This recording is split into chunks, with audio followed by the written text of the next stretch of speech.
La revue Éterval vous propose Nuances de Jérôme Simon. Ali ne pleurait plus. Cela faisait longtemps à présent qu'il avait cessé.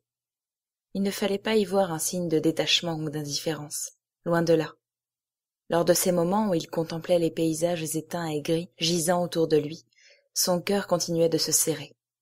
Il lui infligeait alors chaque fois une pointe de douleur que seuls ceux acceptant d'épouser leurs émotions et leur sensibilité pouvaient ressentir. Quand il découvrait ces gens en train d'errer, gratter la terre, ou ignorer totalement la présence de leur père, sa main tremblait à son côté. Toutefois, la puissance de cette compassion s'était faite moins forte désormais. Il savait mieux la supporter, la contenir. Le jeune homme aux cheveux noirs prit une profonde inspiration, ferma les yeux, puis les rouvrit. Là, tout était différent. Là, il n'observait plus les mêmes choses. Là, son œil lui susurrait des mots changés. Il porta la main à une petite bourse attachée à sa ceinture et en retira un pinceau. De l'autre, il délaça deux nouveaux sachets qui pendaient à l'opposé. Il plongea son instrument dans le premier et le ressortit d'un geste gracieux, peignant dans l'air même à mesure qu'une poudre bleue s'y dispersait. Sans perdre de temps, il fondit dans la seconde poche de tissu et en expulsa le jaune qu'il mêla par endroits au pigment précédent. Le vert apparaissait.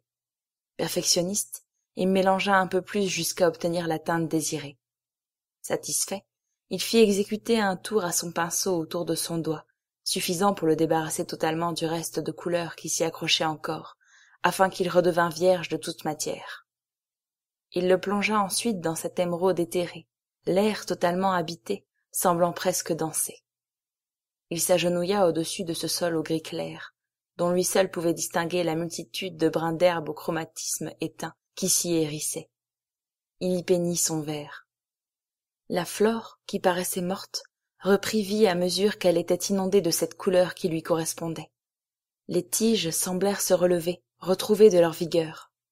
Un petit écureuil au poil blanc passa d'un pas lent, non loin de là. Avec apathie, il leva son museau, humant cette saveur nouvelle. Il avança prudemment, bien que peu alerte, comme exténué, fatigué, et renifla l'herbe la plus proche. Il finit par la toucher du bout du nez. Il se redressa à la hâte, contrastant avec les mouvements précédents si las. Il commença par se frotter vigoureusement le visage, ne faisant qu'accélérer la diffusion à ses pattes d'un roux vif. Son pelage se teinta de cette couleur flamboyante, se répandant à tous ses poils, tel un incendie. Pourtant, au lieu de ravager et de détruire, ce feu chromatique redonnait vie au rongeur.